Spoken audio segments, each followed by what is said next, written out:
Du retour, nous sommes avec M. Idi Bari, l'un des nominés de cet événement. M. Idi, bonjour. Bonjour. Voilà, vous avez assisté à cette journée commémorative d'aujourd'hui. Et quelle lecture faites-vous de cette journée?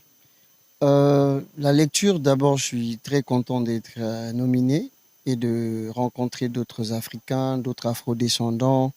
On a assisté à une présentation culturelle historique sur l'île de Gorée avec les Afro-descendants, les résidents et les non-résidents.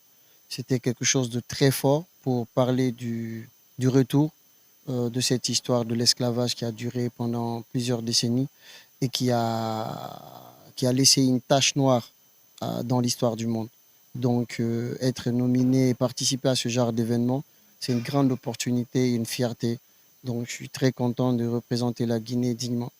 Voilà, participer à ce genre d'événement, c'est un plaisir, comme vous l'avez dit. Et qu'est-ce qui a motivé votre participation?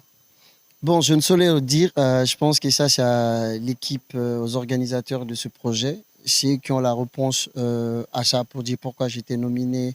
Surtout, vous avez vu la liste des nominés avec des grandes personnalités africaines et tout, sénégalaises et africaines qui sont nominées, dont je fais partie. Donc, c'est vraiment une chance et une fierté d'abord pour moi et pour mon pays parce que je représente aujourd'hui la Guinée ici. Donc, il récompense des Africains qui œuvrent dans différents domaines, dans le monde de la culture, dans le monde du sport, dans le monde de l'économie, des hommes politiques, des hommes qui sont dans le business, ceux qui sont récompensés par rapport à ce qu'ils font dans leurs différents pays et ailleurs. Voilà, parlant bien sûr de la liste des nommés, nous avons vu des sportifs comme Elas Diouf également. Nous avons vu des écrivains également. Il y a le président de la République, Bassirou Diomaye Faye. Quel sentiment vous anime après cette nomination? Mais c'est une chance. Je dis c'est une chance. C'est une chance pour moi et c'est une chance pour la Guinée d'être sur cette liste. Surtout que vous avez des grands noms, les Moustapha Guirassy, qui est ministre aujourd'hui, le fondateur de IAM.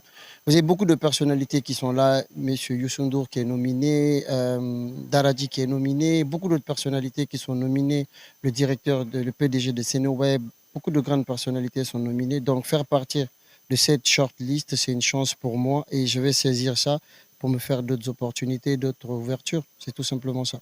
Vous êtes le représentant de la Guinée, c'est une fierté. Qu'est-ce qu'on peut attendre de ces 2 jours suivants qui restent? Bon, ce qui reste demain, je pense qu'il y a la visite. Déjà, aujourd'hui, j'étais sur l'île de Gorée pour prier, pour rappeler l'histoire de ce que les Africains ont vécu pendant plusieurs décennies. Et demain, on va visiter le Sénégal qui nous accueille. Ils vont nous présenter, il y aura un petit déjeuner, je crois, au Monument de la Renaissance. Et après, nous irons sur les îles, visiter. Et puis, à la pose de la première pierre pour l'orphelinat qui va être construite au nom des Afro-descendants.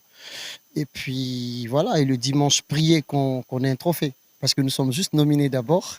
On attend d'avoir la chance d'avoir le trophée et puis pour rendre ma famille fière et rendre la Guinée fière.